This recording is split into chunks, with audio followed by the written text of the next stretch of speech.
I used to drive a truck. I enjoyed that very much. It's basically freedom. Once you're in that truck and you're on the go and you're driving, especially when you do a country trip, it's relaxing, it's just good. It's really good.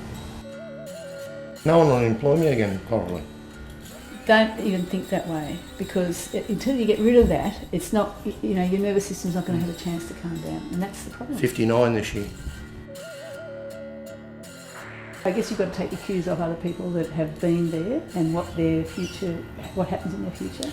And remember that it's all about what the brain decides to do. Funny you say that, because when I used to hear of people having back problems, you say, oh, you sook. Oh, no, I won't lay down. See, now when I bend over with that back pain, it comes through the groin and down into the, you know, and I'm not even sitting down. I just finished work and I went to walk down a staircase. The staircase was damp and had leaves and was a bit greasy. I got to the top of the staircase and I lost my footing. Feet went from under me. I went down on my back on the stairs. There was two guys in front of me. One of them was my supervisor.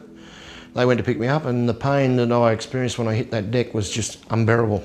I got in my car and went home.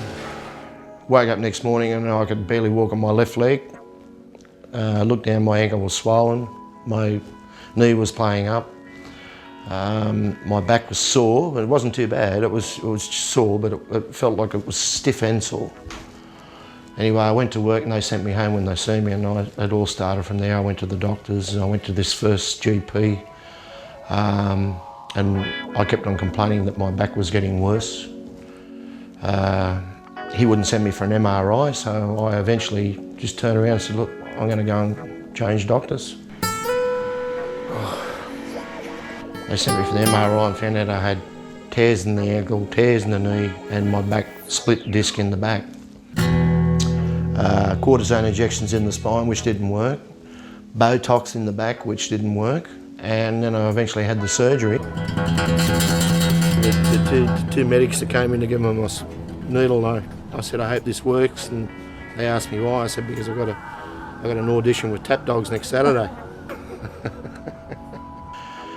My first meeting with the doctor after the surgery, he said, yeah, he said the disc had actually completely collapsed, rotted, dried up, and it was pushing on the nerves. And didn't show up in the MRI. Wasn't showing up in the MRI. And I woke up the next day and I had terrible pain in my groin, my left groin. And I pushed the buzzer and called the nurse in, and I said, look, I said, I've got a really bad pain in my groin. I said, my back's okay. I said, but my groin, there's a terrible pain there. And she explained to me that I'd just had major surgery and you have to expect these sort of things happening. Went to my doctor, he sent me to physio. I couldn't do the physio. The guy from physio stopped it because I just couldn't do it. I went into the pool. It's only got steps, it hasn't got a gradual thing you walk in. It's got steps. And I'm like a triantula climbing up a slippery wall, trying to get out of those steps. I can't because of the pain.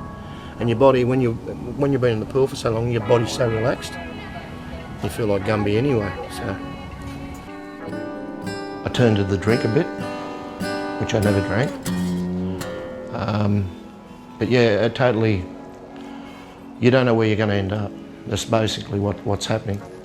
You don't know where you're going to end up, and it's scary.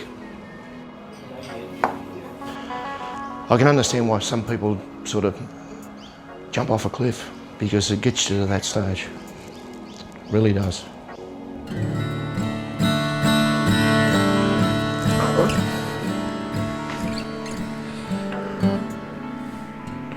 I'm worse since the surgery.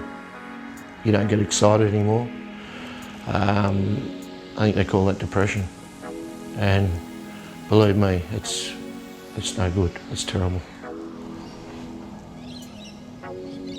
About half hour after the painkillers strike in, they sort of make you a bit drowsy, so I'll go and lay down. And basically that's all I do. Stare in the air. I've really gone backwards. I think most of the time they don't know what the hell's going on, they can't work out what's going on, and they send you to these programs as a guinea pig. Anyone that hasn't had real pain, how can they teach you how to deal with your real pain? You know, I find that very hard to believe anyone I can do that. I used to do a bit of stage work. I used to get up and sing and that. I don't do that anymore. They get me back to work and realise I can't do it, and they're going to sack me. All I can tell you is what other people tell me, and that is that after a long period of being involved in the insurance industry, as a person that's experiencing pain, the two don't work very well together.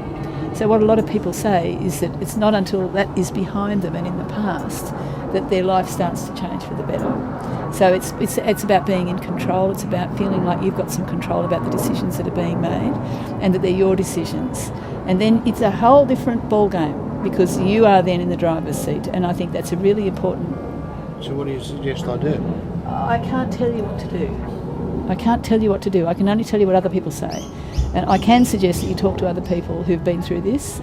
How do you find them? But I don't want to talk over the net or over a phone. I will want ask Margaret physically I will talk ask to Margaret like you and I now. But if would you like your job back and be fit again, or I'll give you $10 million, I'd probably turn around and say, well, can you give me $5 million and I'll go back to work? I'm going to only pop some painkillers and go lay down.